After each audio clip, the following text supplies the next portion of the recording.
रागिणी नाम का एक गांव था। वहाँ पे 12 एकड़ का जंगल बेचने के लिए था।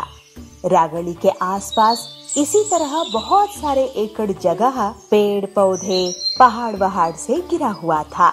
वहाँ पे कोई भी जगह खरीदना या फिर वहाँ पे बसना नहीं चाहता था। कारण बस इतना ही था, वहाँ के रास्ते सही नहीं थे और करंट भी नाम के वास्ता ही था। सिटी में रहने वाले सॉफ्टवेयर इंजीनियर रघुराम 30 सालों से सिटी में एक अच्छे सॉफ्टवेयर कंपनी में काम करते थे।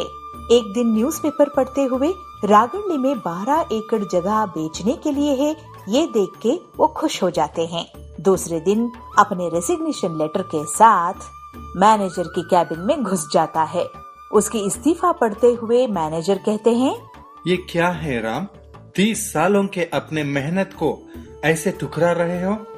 इस लेटर को अपने पास रखो, मैं 2 दिन का समय देता हूँ, सोच विचार करके फिर बताना, कहते हैं। तो रघुराम कहते हैं, सर 1 नहीं 10 साल, पूरे 10 साल हर दिन मैं यही सोचता रहा। कारण यही था, बीवी बच्चे स्कूल खर्चा, इन सब को सोचते हुए मैं अपने आप को रोक लेता था। ये 30 साल मैंने टेंशन में ही निकाल दिया, लेकिन अब के बाद मैं अपनी मर्जी से मैं जैसे चाहूँ वैसे जीऊंगा, कह के अपनी इस्तीफा दे के वहाँ से निकल जाता है।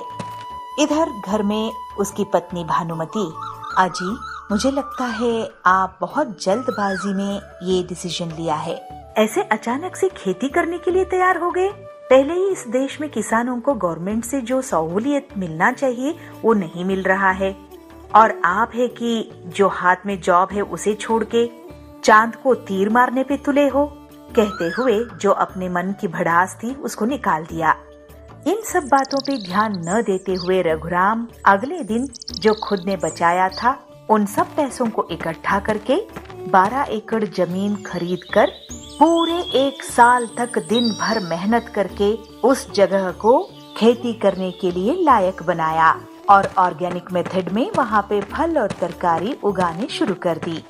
पहले जो वो कमाता था उससे 10 गुना ज्यादा कमा के उसको जो अंडर एस्टिमेट करते थे उन सब को अपनी ताकत प्रूव करके दिखाया।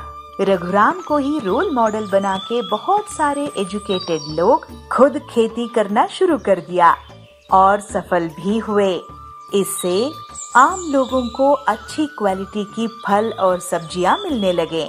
किसानों को आदर और मान मिला। हम जय जवान जय किसान कहते हैं ना। बॉर्डर पे सैनिक हमारे लिए देश की रक्षा करते हुए दिन रात जागता है और देश के अंदर किसान अपने उगाए हुए खेती को हमारे लिए मार्केट में लाता है। जो देश की रक्षा करके हमें सुरक्षित रखता है उस जवान को जय, और खुद धूप में तपते हुए अनाज उगाकर हमारी पेट भरता है उस किसान को भी जय। हम भी अपने से जो बन पड़ता है देश के लिए सेवा करेंगे।